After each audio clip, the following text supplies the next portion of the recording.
Hello and welcome to day 2 of EULAR 2022. My name's Laura Coates. In today's podcast, I would like to review what I felt were some of the key sessions and papers of interest from the CSF perspective. There were some terrific sessions today, from cardiovascular and cancer events in rheumatoid arthritis to new drug development in psoriatic arthritis. Reviewing the poster sessions today, Perniola et al. Caught my eye with their look at immunological and tissue-derived biomarkers of early response in moderate to severe RA patients treated with JAK inhibitors. Keeping to the RA theme, there were two interesting oral presentations in the clinical aspects and comorbidities session that analysed the risk of cardiovascular events and malignancies in patients with RA using real-world registry data. So looking first to that immunology abstract, this is looking at tissue-derived biomarkers in early response in patients with rheumatoid arthritis.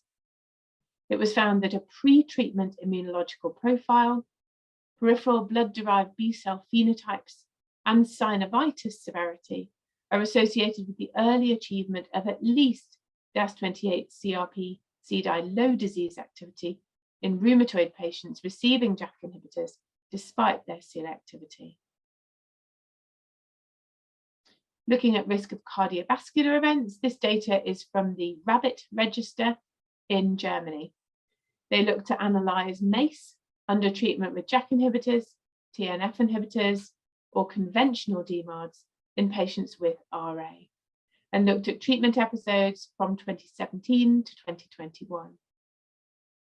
They found that the incidence rate of MACE in patients receiving JAK inhibitors in a real-world setting was lower than the incidence rate reported for tofacitinib in the oral surveillance study. They didn't find any evidence of an increased risk of MACE with JAK inhibitor compared to TNF, although patients treated with JAK inhibitors in this real-world registry were older and had longer disease duration. And next, looking at the risk of cancer with data from the BioBedeza register, looking at patients with rheumatoid arthritis and addressing the incident malignancy rate with exposure to different biologics and targeted synthetic DMARDs. This looked at patients who had a variety of rheumatic diseases and a prior malignancy up to 2021 in the register. They found that the risk of incident cancer in patients with rheumatic diseases and a prior malignancy doesn't seem to differ according to the type of biologic or targeted synthetic DMARD exposure. The psoriatic arthritis posters selected today focus on the efficacy of therapies, in addition to Prof. McInnes's poster on consistent long-term guselkumab efficacy across PSA domains, irrespective of baseline characteristics. There were two other posters of interest. Fitzgerald et al. Looked to identify baseline biomarkers that predict response to the oral TYK2 inhibitor deucravacitinib. And Poor et al. Examined the impact of concomitant methotrexate on Osteokinemab immunogenicity. So firstly, to look at deucravacitinib, this is data from the previously published phase 2 trial that treated patients with 6 mg or 12 mg of deucravacitinib compared to placebo.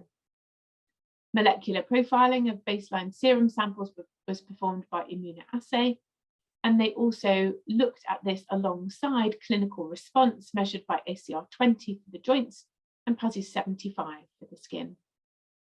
They found that patients who had a higher expression of IL-23 pathway biomarkers were more likely to benefit from the deucravacitinib compared to placebo, with both skin and joint manifestations of PSA. And then looking at the Osteokinemab data, this is data looking at 112 patients treated with Osteokinemab and placebo, or Osteokinemab and methotrexate from an RCT. They collected plasma samples just before the Osteokinemab injections at baseline, week 4, 16, 40, and 52. Over 52 weeks, 18% of patients in the placebo cohort developed Osteokinemab-specific antibodies, and 27% in the methotrexate cohort generated specific antibodies. The anti-drug antibody rates and concentrations didn't seem to differ significantly between the two groups, and the presence of anti-drug antibodies wasn't associated with decreased Osteokinemab levels. This suggests that there's no statistically significant difference in anti-drug antibody detection between the two groups, suggesting that concomitant methotrexate has no impact on Osteokinemab immunogenicity in patients with PSA. So a busy day at EULAR 2022 and great to see more relevant cytokine signalling content. I hope you've enjoyed this roundup of day 2. If you haven't already, you can download our EULAR 2022 highlights brochure from cytokinesignaling.com to see the abstracts we've selected for you for the whole of the Congress, along with some top picks. Professor Douglas Veal will be with you tomorrow to discuss the highlights from day 3. All that remains for me is to say thank you for joining me today and enjoy the rest of EULAR 2022.